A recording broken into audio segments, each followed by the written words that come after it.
En los ejercicios previos, nosotros teníamos que identificar el pronombre personal correspondiente al sujeto y eso, en esencia, solo nos preocupaba de definir qué era el sujeto para nosotros poder trabajar identificando el pronombre correspondiente a ese sujeto.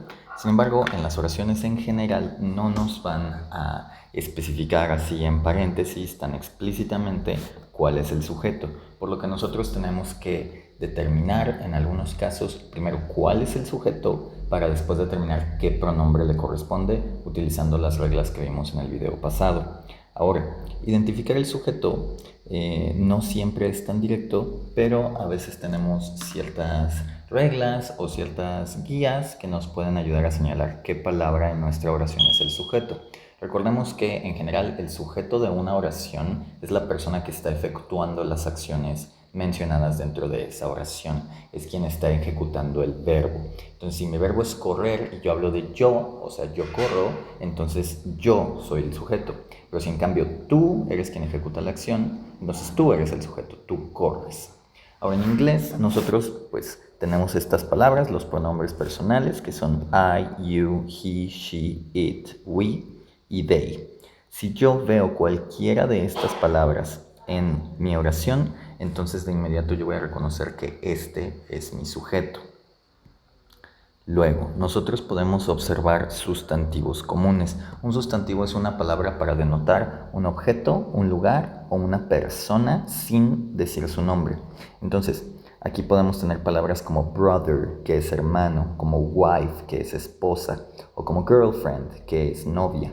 Entonces, si nosotros vemos una de estas palabras cerca del inicio de la oración, entonces nosotros vamos a encontrar ahí nuestro sujeto. Estas palabras se pueden mencionar en oraciones sin ser el sujeto. Sin embargo, si nosotros nos las encontramos al inicio de la oración o muy cerca del inicio, entonces lo más probable es que ese sea nuestro sujeto.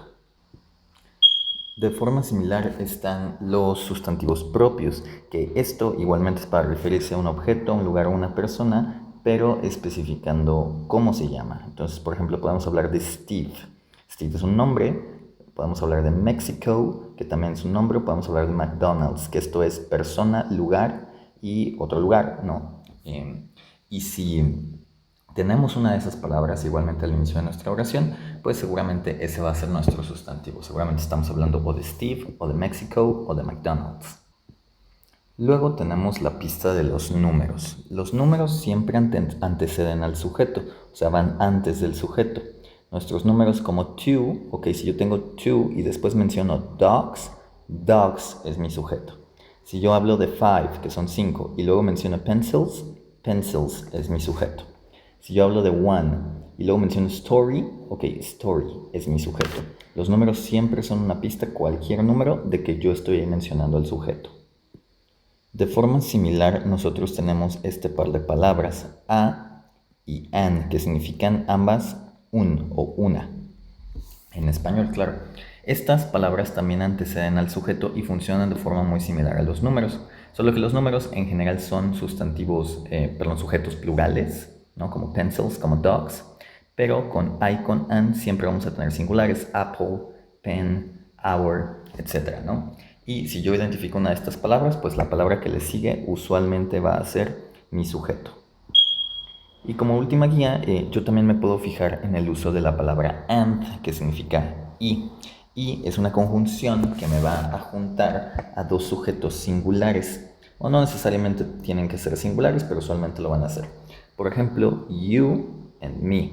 Estos por sí solos podrían ser sujetos, pero se vuelven un sujeto conjunto, un sujeto plural, por el uso de and.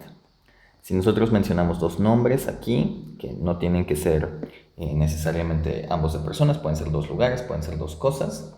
Y aquí estaríamos hablando de Alex, que es singular, de Jack, que también es singular, y juntos con and forman un sujeto plural. Entonces estas son formas de reconocer nuestro sujeto, la persona o la cosa o el objeto, el lugar de quien estamos hablando. Con esto vamos a ver nuestro primer ejemplo, donde nos van a dar oraciones o pares de oraciones como esta, donde tenemos que identificar nuestro sujeto y después llenar con el pronombre apropiado en la línea. Entonces, ¿qué identifico yo aquí? Pues bueno, yo veo que aquí hablamos de Sarah. Sarah es un nombre y además estoy hablando de I, que I es un pronombre. Entonces, esos dos podrían ser mi sujeto, pero yo aparte aquí tengo and. Entonces aquí estoy uniendo dos sujetos singulares para formar un solo sujeto plural. Eso va a ser importante porque yo necesito ubicar el número del sujeto, o sea, si es singular o plural, para saber qué voy a poner aquí.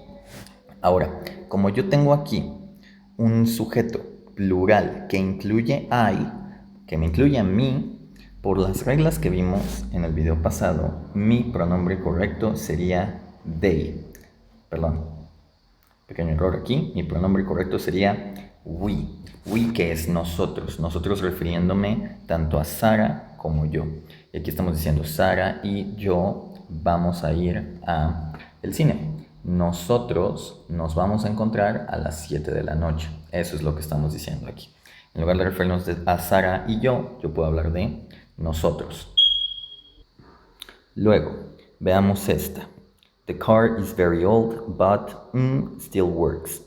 Aquí, si yo identifico que tengo la palabra car es carro o coche, entonces yo identifico que estoy hablando de un sustantivo común, estoy hablando de un objeto, ¿no? El coche.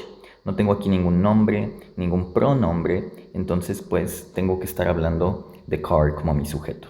Ahora car es singular, no termina en S, y como no me incluye a mí, no soy yo el coche, ni eres tú el coche, entonces tiene que ser la tercera persona del singular, que ahí tenemos las opciones de he, she o it, donde he es masculino, she es femenino, y el it era para objetos que no eran humanos, como es el caso con el coche. Así que yo aquí pondría it. Aquí tenemos we. Y listo. En esta siguiente tenemos un caso similar, donde aquí yo puedo reconocer la palabra brother. Brother es hermano, tenemos nuevamente un sustantivo común, es solo un hermano, no termina en S, y puesto que es masculino, porque es un hermano, entonces aquí tendríamos que elegir he, él. Aquí estamos diciendo, mi hermano está jugando soccer en el parque. Él ama los deportes. Y listo. En la siguiente, acá, nosotros podemos observar que aquí tenemos una palabra de número. Tenemos two, que significa dos. ¿Dos qué? Dos cats, gatos.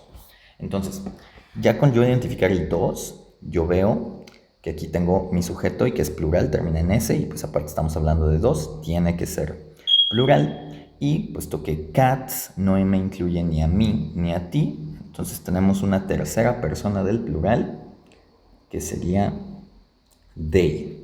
Aquí tenemos que hay dos gatos durmiendo en el sillón. Ellos se ven muy cómodos. Y listo. Esa es nuestra identificación del sujeto.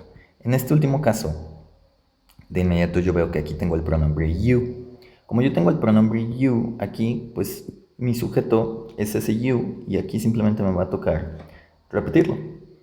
Cuando nosotros vemos un pronombre, pues la respuesta va a ser directamente ese mismo pronombre, sea cual sea. A menos que tengamos una conjunción con el and, por ejemplo, si tuviera you and I, pues bueno, esto se convertiría en un we, porque estoy hablando de tú y yo. Pero en este caso, pues bueno, tenemos you, es mi único pronombre, entonces lo repito aquí. Aquí estamos diciendo, tú eres muy bueno dibujando. Tú deberías considerar la escuela de arte.